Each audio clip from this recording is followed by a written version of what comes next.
Hi there, guys, and I'm going to talk about a movie which is actually Britain's first ever sound talkie. It's Hitchcock's 1929 film Blackmail. It was originally designed as a silent movie, but during production it shifted to a talkie movie, Britain's first to do so. And he was stuck with an actress who he'd already cast, Annie Ondra, who was actually Czech in origin.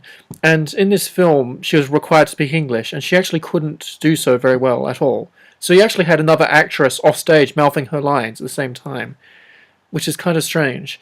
And the plot concerns a woman, a flapper in the 20s, with her cosh hat and her fur coat, and she's looking very dapper, and she's with her boyfriend, and he wants to go to the cinema, and she refuses. So instead she goes away with this charming and unusual artist, and goes back to his flat in London, and paints a painting with him, and he plays piano for her, and ultimately it culminates in him attempting to rape her, and she knifes him to death in self-defense.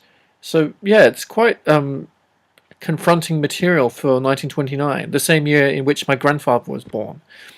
So she kills him, and the movie introduces some themes which would become a recurring trope throughout Hitchcock's entire 50-year career.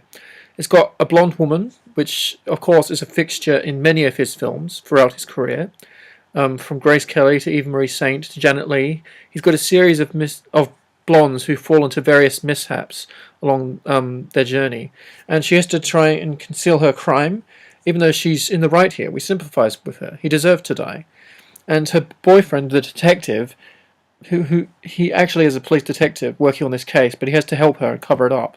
And she gets confronted by the titular blackmailer, a man who knows what she's done, and he wants her to come forward, and he wants to be paid.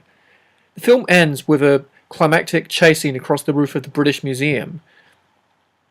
So this film is quite ahead of its time, I think. The directing techniques are well ahead of their time.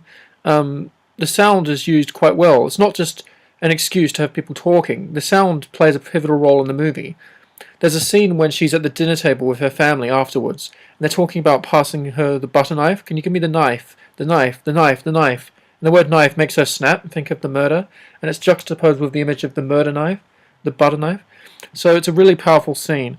And yeah, this is a really enjoyable film, although the soundtrack's quite crackly, because it's quite an old film. And my DVD copy has a lot of crackle on the soundtrack and lots of artifacts, but it's to be expected of such an old film. It is a good film. I haven't seen the silent version. I only own the talkie version of this film, and I recommend picking it up. I've got it in a box set of Hitchcock's early silent films and some of his early British films. It's quite available in most retailers. I'll have some more film reviews for you soon. Have a good evening, everyone.